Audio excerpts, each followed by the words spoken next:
I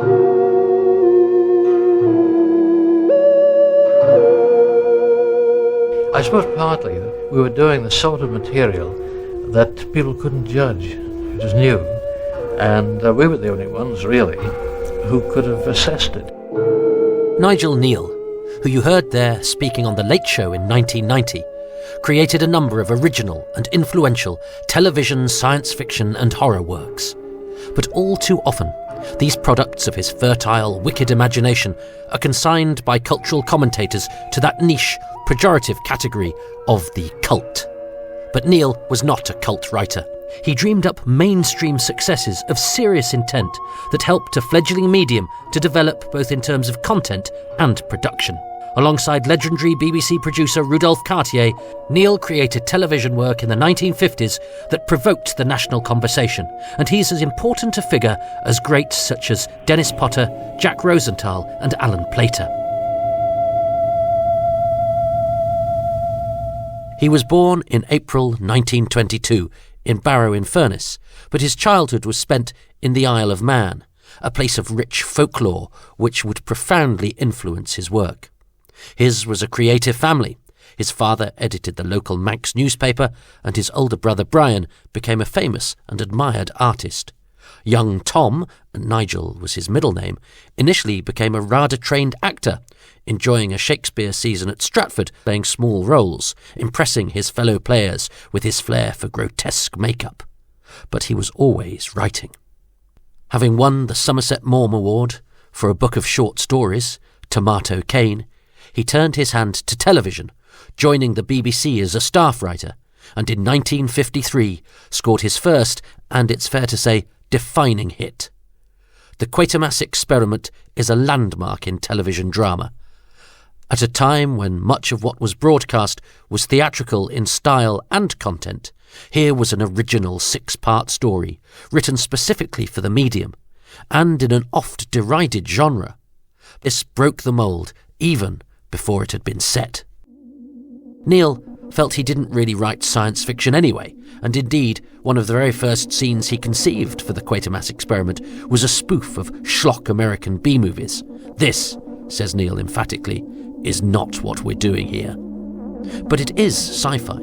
The British rocket group has sent a rocket into space with 3 astronauts. When it returns, only one of them remains. But he turns out to be a grotesque amalgam of all 3 men who've encountered some kind of space plankton which has absorbed and assimilated them. The astronaut becomes a fugitive, mutating into a creature that manifests itself during a live broadcast at Westminster Abbey. The setting, literally weeks before, of the event that had caused many viewers to get the TVs they were now watching the Quatermass Experiment on, the Queen's coronation. The creature was actually a pair of gardening gloves dressed in foliage and shoved through a blown-up picture of Poets' Corner. Hand model, 1T Nigel Kneale, late of RADA. The serial was broadcast live from Alexandra Palace, packed with contemporary references to the recent conquest of Everest, to the Blitz, the rocket crashes in a London street, destroying half of an old lady's house, and, crucially for Kneale, featuring real human characters, the one thing he found missing from most genre output. The creeping sense of menace and unease, and Cartier's deft use of ancient BBC equipment to produce something comparatively slick and modern, really set it apart. And in Professor Bernard Quatermass, the surname plucked from the London telephone directory, he created a pioneering hero with a conscience, a man who embodied the eternal conflict between brave pioneering and reckless ambition. At the heart of these stories is the eternal paradox of the benefits of scientific progress and the terrible cost of making it. Professor Quatermass is experimenting in the shadow of the atom bomb. I've always been secretly afraid that sometime something would happen that we couldn't deal with. Well, I'll do everything I can to help. I don't just mean Caroon. What we can be responsible for. You know, 30 years ago, I'd almost decided to devote my life to land surveying in the tropics. That at least would have harmed only myself. Reginald Tate as Professor Quatermass with John Glenn in the Quatermass Experiment. Quatermass's assistant was named Judith after someone close to home. Kneale's fiancée, Judith Kerr, a German émigré who had escaped Hitler and would go on to write herself. If you want to know what Nigel Kneale looked like, then take a look at the dad whose house is visited by the tiger who came to tea. There's a striking resemblance, and for very good reason. The Quatermass experiment ends relatively optimistically. Quatermass appeals to the last vestiges of humanity within the creature, and that human spirit essentially triumphs, with what is left of Quatermass's friends, the astronauts, willing themselves and this new threat to mankind to death. The subsequent Hammer film adaptation jettisoned this ending in favour of a good old-fashioned electrocution, one of many reasons Kneale was never as happy with the big screen versions of his work. And yet, those films are just as important as the TV originals and influenced the likes of John Carpenter and Joe Dante. Kneale and Cartier followed the Quatermass experiment with what is still considered by many to be the definitive screen version of George Orwell's 1984. The British public were galvanised by this intense production, writing in to either decry a disgusting spectacle or to praise an ambitious, intelligent and stimulating piece. Kneale was making headlines again. I don't think we expected an extreme reaction. We just did it as well as we could. I think our minds were on the show, not on the possible reaction. Nigel Kneale talking to The Late Show in 1990 about the impact of his adaptation of George Orwell's 1984. Kneale, Cartier and their small-screen Winston Smith Peter Cushing reunited for The Creature, an intelligent examination of the Yeti myth, in which Cushing discovers that the Himalayan giants are wise, ancient creatures hiding out and waiting for the human race to wipe themselves out. A synthesis of modern concerns, ancient mysticism and science fiction that was trademark Kneale, it paved the way for a follow-up to his first hit. Before we begin the fourth episode of Quatermass 2, we'd like to say that in our opinion it is not suitable for children or for those of you who may have a nervous disposition. The BBC warning preceding Quatermass 2 in 1955. Quatermass 2 is the ultimate shadowy conspiracy thriller. Years before The X-Files, Kneale made the suggestion that aliens are already amongst us, their invasion complete. They walk the corridors of power and have established worldwide bases of operation. With painful irony, the bases are created using plans to house mankind on an alien environment, plans designed by one Professor Bernard Quatermass and used without his knowledge. Quatermass is again an unlucky, almost cursed figure, punished at every turn by his pioneering. That punishment was echoed off-screen when Reginald Tate died suddenly a couple of months before production, and John Robinson was brought in to replace him.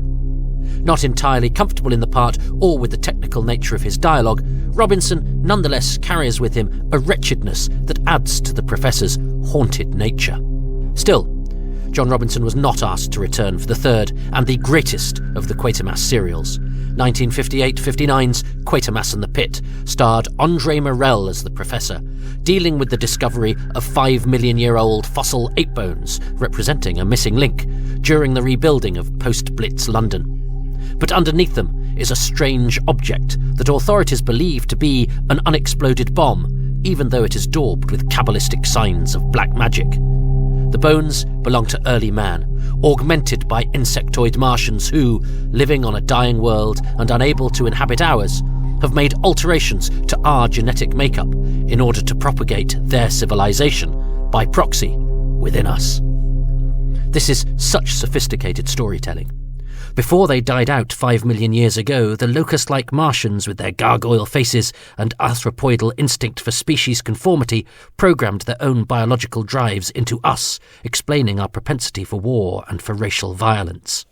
The spectre of both of these things hung over 1950s Britain, just as the image of the horned devil in Martian form manifests over the destruction of London by a frenzied mob of humans whose race memory has been triggered at the climax of the story.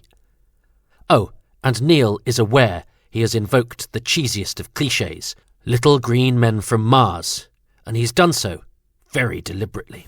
You know, Randy, when I was a boy, it was the great burning topic, were there really canals there and who made them? I remember my disappointment when somebody proved that Martians couldn't exist. It's a funny word. Worn out before anything turned up to claim it. Martian. Andre Morel and Cease Linder in Quatermass and the Pit. The series is one of the greatest TV dramas ever made, irrespective of genre. This wasn't cult for huddled anoraks. This was mainstream drama that beguiled the nation and emptied pubs. Although the 1950s was Kneale's decennium mirabilis, he continued to produce seminal works.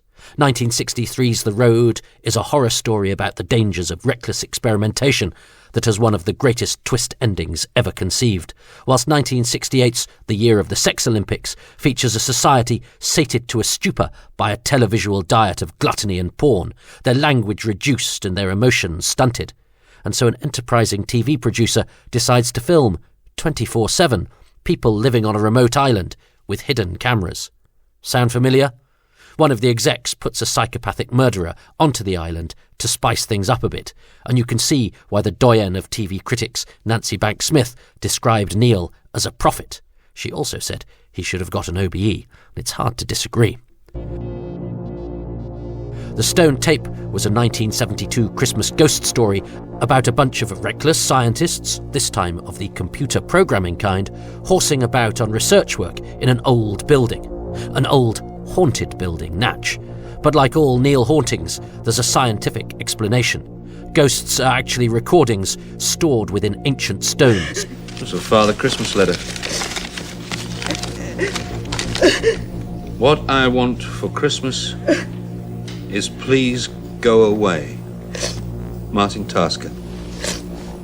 Well? Not what you'd say. Oh, I don't know. One of my kids is like that. Hates the idea of him coming down the chimney. It wasn't to Father Christmas. Who then? I know. I think I know. Michael Bryant and Jane Asher in The Stone Tape by Nigel Kneale. Kneale also produced a 6-part anthology called Beasts. The highlight is probably During Barty's Party, a smart, economical character piece about a middle-aged couple whose fraying relationship is reflected by disturbing noises in the foundations of their house. They are besieged by carnivorous rats, but we never see so much as a whisker. It's all there in the writing, the performances, and crucially, the viewer's imagination. Baby, with a witch's familiar bricked up in an expecting couple's wall, comes a close second thanks to its startling climax. Kneale's relationship with the BBC never properly recovered after the selling of the film rights to the Quatermass experiment. He was a BBC staff writer at the time, so didn't really have a say, and Quatermass's final TV appearance was therefore on ITV, on gritty Euston film with a big budget, in 1979.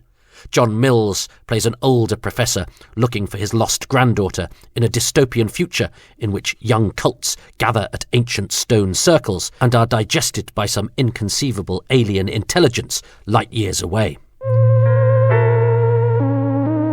Kneale was feted by science fiction aficionados, but a bad experience at an early convention was enough to put him off for life, and indeed spoofed them in his sitcom Kinvig. It's fair to say he never quite reconciled the fact that he was considered to be a giant of a genre he didn't really consider that he wrote, and by a huge fan base he didn't really care for. And fair enough, really.